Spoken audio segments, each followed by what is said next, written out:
지난번에 이어서 예. 좀 더 듣고 싶은 얘기가 있어요. 이제 목회 얘기를 좀 우리가 같이 좀 나눴으면 좋겠는데요. 제가 오늘 듣고 싶은 얘기는 목사님의 어떤 목회 철학이라 그럴까? 목회하시면서 특별하게 가지고 계신 그 철학이 있으시면 무엇인지 좀 우리가 함께 나눴으면 좋겠는데요. 그 목회 철학이라고 보다는 목회라고 하는 것은 그저 봉사예요. 네. 우리가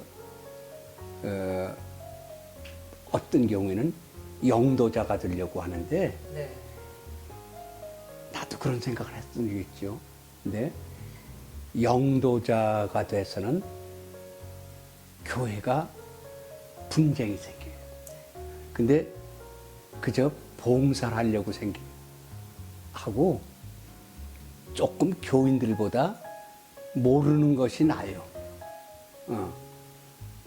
교인을 가리키려고 할 때마다, 물론 뭐 집에는 아니지만 가리키려고 할 때마다 늘 분쟁이 생기더라고. 그렇지 않다고 그러더라고. 그저 봉사. 그게 목회예요. 너무 중요한 말씀인 것 같아요.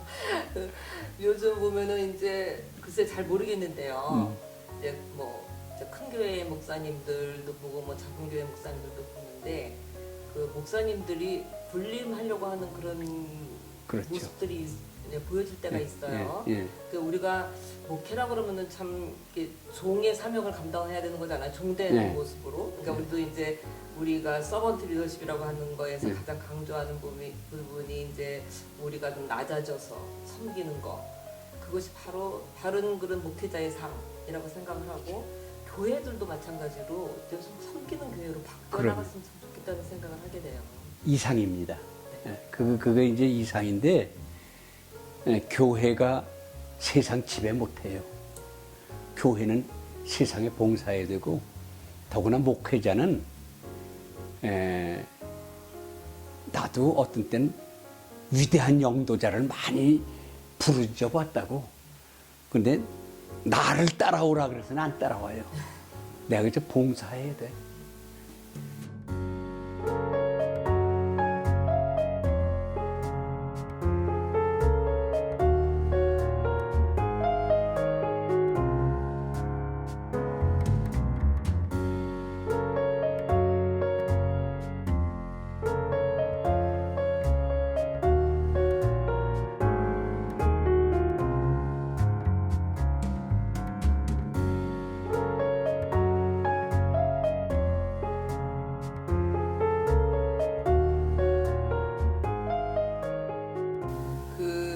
제가 알기로는 목사님이 미국에서 목회하실 때에 이중문화가정 그 목회도 좀 하셨고 또 통일 선교 예. 쪽에도 관심을 가졌었고 예. 여러 방면으로 이제 목회를 하셨잖아요. 예. 굉장히 보수적이신 그런 성향도 있으시면서도 또 되게 진보적인 면도 있으셨어요. 예, 예. 양쪽을 어우른다는 게 참 쉽지 않은 예. 건데요, 그렇죠?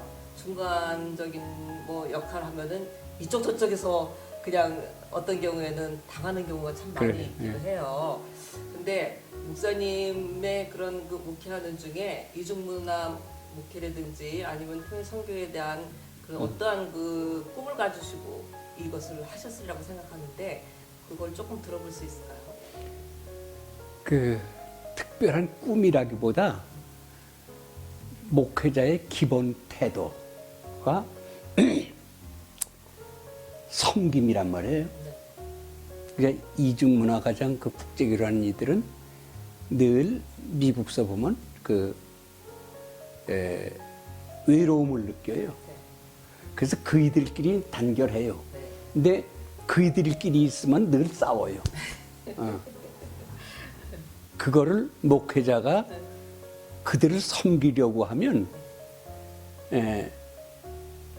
좀 돼요. 그래서 내가 그이들을 누님이라고 그랬다고.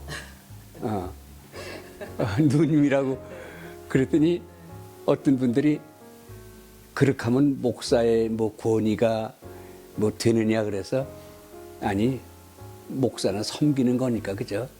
나 그저 누님들처럼 생각한다. 그러니까 그이들이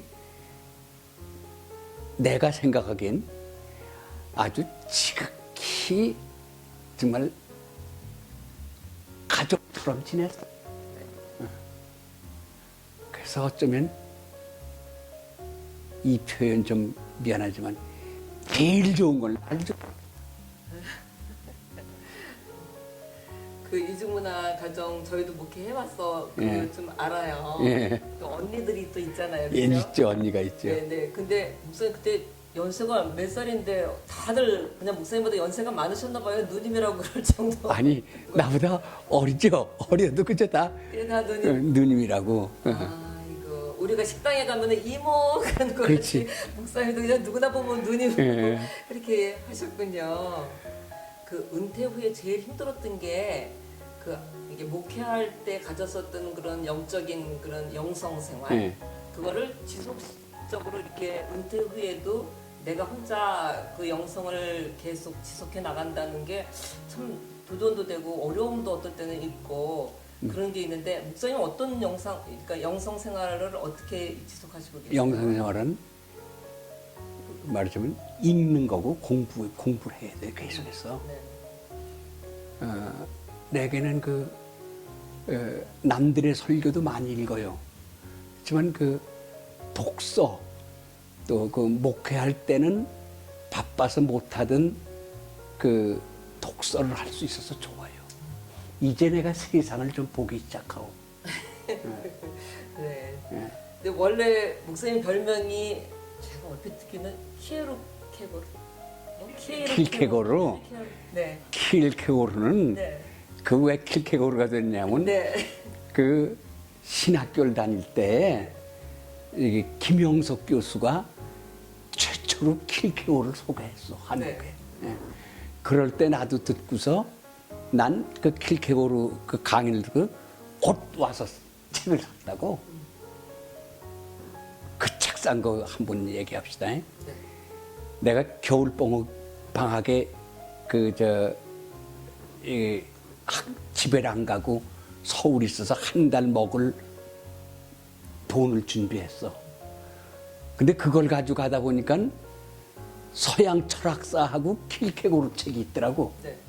그 두 권을 샀더니 겨울에 먹을 게 없어.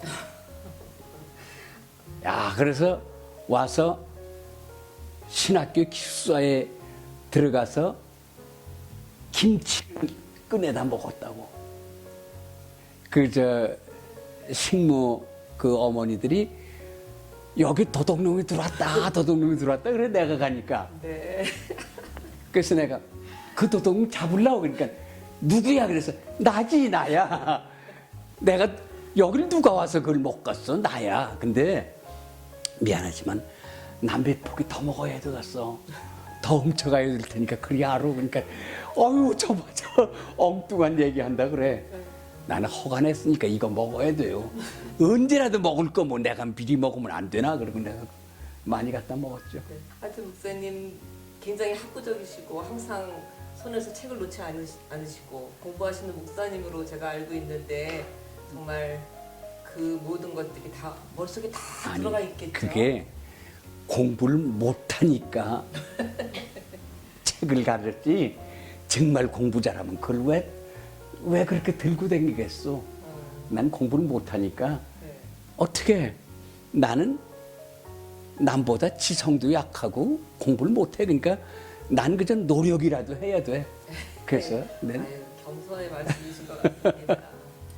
목사님, 네. 저도 목회를 하면서 그 사모로서의 그 역할을 저도 감당해 보니까 특히 이민교회 같은 경우에는 더더욱 그 사모님의 역할이 굉장히 크더라고요. 제가 우리 사모님을 좀 모시고 간단하게 목회의 여정 중에 사모님의 소명이라든지 이런 걸 조금 간단하게 여쭤보고 싶은데요. 네. 잠깐 제가 한번 사모님께 질문을 던져보겠습니다. 예. 네.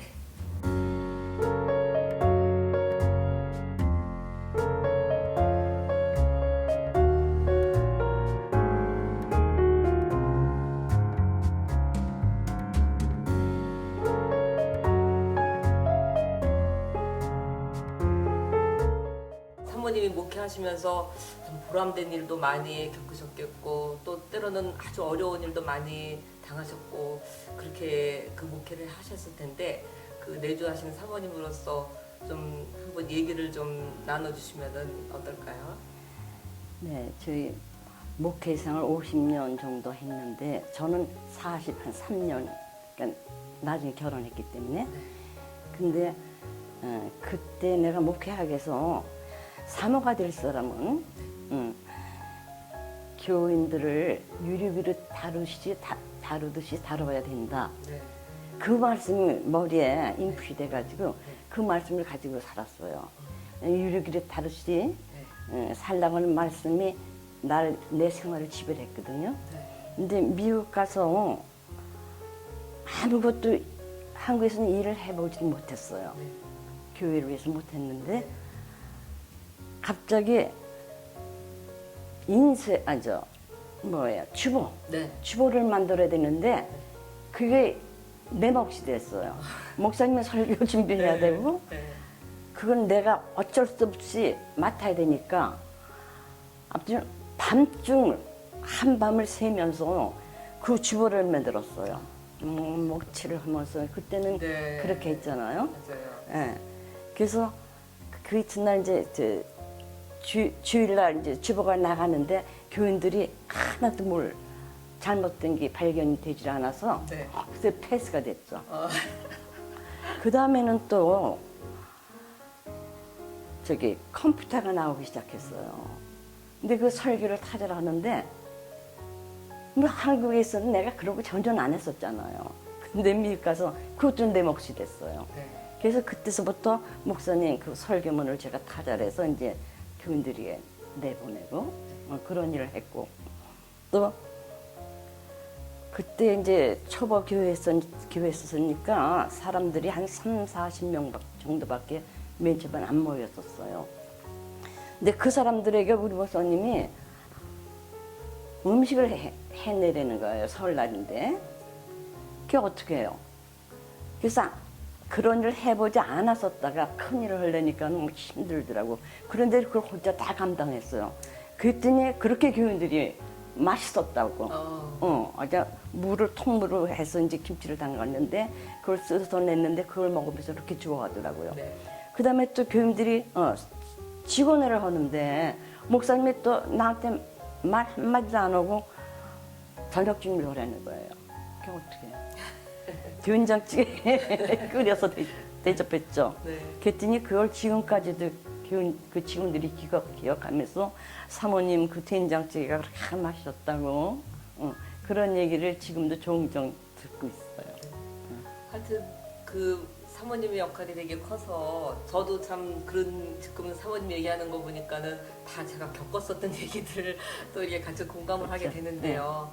쉽지 않은 일이긴 한데 또 많은 보람이 또 있죠. 그렇게 있죠. 잘 키운 또 우리 그 교인들이 정말 신앙으로 바로 서서 잘 신앙생활 해나가면서 그 아름답게 커나가는 모습 보면 그것이 다 열매시잖아요.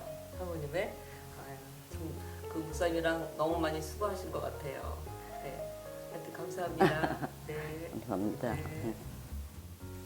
목사님 오늘 이렇게 와서 사모님도 뵙고 또 아드님도 같이 이렇게 자리를 같이 해주셔서 너무 감사한데요. 이렇게 또 계시니까 우리 아드님에게도 아드님이 바라본 목사님은 어떤 분이셨는지 조금 질문을 하나 해보고 싶어요.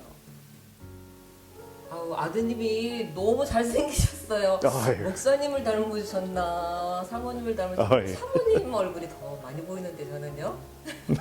너무 인상이 너무 좋으시네요. 아버님을 이렇게 옆에서 자녀로서 보면서 그 특별히 아버님에 대해서 가지고 있는 생각이라든지 아니면은 들려주시고 싶은 그런 좋은 말씀이라든지 그런 거가 있으면 좀 한 말씀 해주세요. 저는 이제 어려서부터 아버지가 항상 말씀하시는 게 광야로 나가야 된다라는 말씀을 항상 하셨어요. 이 쉬운 길을 택하지 말고 어려운 길을 택해야 된다. 그게 무슨 말씀이신가? 잘 몰랐습니다. 근데 제가 이제 미국에서 대학원을 마치고 그 당시만 해도 주변 친구들은 다 월가에 가서 직장을 얻는 게 꿈이었는데 네. 그때 아버지는 저보고 그런 게 아니라 광야를 찾아 나가라라고 말씀하셨어요. 그래서 그때 저로서는 광야가 무엇인가 생각하다가 그 저의 상황에 맞게 판단한 거는 중국을 선택했습니다. 그래서 중국이 그 당시 개혁 개방에 많은 변화가 막 시작하는 단계였는데 1992년도에 북경에 유학을 가기로 결정을 했어요. 그래서 북경에 갔는데 뭐 저는 미국에서 생각하듯이 북경에 가서 유학 생활도 그렇겠지 뭐 막연하게 생각하러 갔습니다. 그런데 가서 생활하다 보니 우선 먹는 것부터 이 생활하는 모든 그 기반, 또 이 대학에서 이 도서관과 이 공부할 수 있는 환경, 이게 뭐 참 감당하기가 어려울 정도로 어려웠어요. 물론 지금 중국은 G2의 중국이 됐지만 그 당시 중국은 참 어려운 상황이었습니다. 그래서 제가 그래도 여기 왔으니 한번 노력해보자 하면서 뭐 이 한 3개월을 버텼어요. 네. 버티다가 SOS를 쳤습니다, 집에. 네. 아버지, 이게 판단 미스한 것 같습니다. 제가 이거 철수하고 네. 미국으로 가서 미국서 넥스텝을 찾는 게 현명한 판단인 것 같습니다. 하고 말씀드렸더니 아버지가 그때 국제 전화로 돌아오지 마라. 네. 네가 중국을 포기하고 돌아오면 내 아들이 아니다. 그러면서 설명을 하세요. 중국을 간 게 미국 같은 편안한 환경에서 공부하러 간 게 아니라 그 당시 개혁 개방하면서 어려움을 견뎌내는 그 중국의 청소년들과 중국 사회에 너도 같이 참여해서 그 어려움을 배우러 간 것이지 책 몇 권 더 읽고 무슨 전문성을 얻고 그러기 위해서 간 게 아니다. 중국인들과 같이 호흡하고 같이 먹고 같이 웃고 울면서 중국을 배워라. 그게 진정한 공부다. 라고 아버지가 전화를 끊으셨어요. 오. 그래서 참고 2년을 버텼습니다. 그러셨군요. 네. 네, 누구든지 자기 자식은 편하게 지내는 거를 다 보통 이제 부모들이 원하지만 어떤 그러한 그 어려움을 겪음으로 인해서 더 어려운 사람도 볼 수가 있고 또 어떤 그 역경을 또 극복할 수 있는 힘도 또 키울 수가 있고 이모저모로 목사님이 굉장히 깊은 생각 가운데에 좀 모질게 그 아드님한테 그 오더를 내리셨던 것 같으네요. 네, 또 그렇기 때문에 또 더 이렇게 훌륭하게 계신 거 아니겠어요, 그렇죠? 아니 뭐 훌륭한 건 아니지만은요. 그때 중국을 제가 끝까지 공부 안 하고 포기하고 왔었다고 하면은 지금 제가 너무 후회했을 것 같습니다. 일단 그때 참고 공부를 한 게 그 이후에 저의 모든 커리어에 가장 중요한 토양이 됐던 것 같습니다. 그래서 항상 아버지에게 감사드리고 그 이후도 뭐 제가 그렇게 살았는지는 모르겠지만은 하여튼 어려움을 챌린지하는 또 광야를 뭔가 개척해 나가는 그러면서 나의 편의를 찾는 게 아니라 이제 어려움을 같이 호흡하면서 내재화해서 내가 같이 살아가는 그러한 삶을 살려고 노력한 것 같습니다. 아버지께 항상 감사드립니다. 네, 너무나 감사합니다. 너무 그 우리한테 도전이 되는 그런 말씀을 주셔서 너무 감사합니다. 목사님 이제 마지막 질문일 것 같은데요. 그 목사님이 뭐 거의 50년을 이렇게 목회하셨잖아요. 그러면서 겪었던 모든 그런 목회에 많은 얘기들이 있을 것 같아요. 특별히 이제 후배들한테 우리 목사님 참 좋은 롤 모델로 사셨는데 그 후배들한테 좋은 조언해 줄 수 있는 그런 말씀이 있으면 좀 해주세요. 롤이라고 할 것까지는 없고 내가 말한다고는 많이 배우세요. 많이 섬기세요. 두 마디 하겠습니다. 목사님은 그렇게 계속 사셨으니까 또 그렇게 두 마디로 우리에게 또 말씀을 해주실 수가 있네요. 감사합니다. 말씀 항상 저도 기억하겠습니다. 아이고 고마워요. 네, 예. 감사합니다. 예. 네.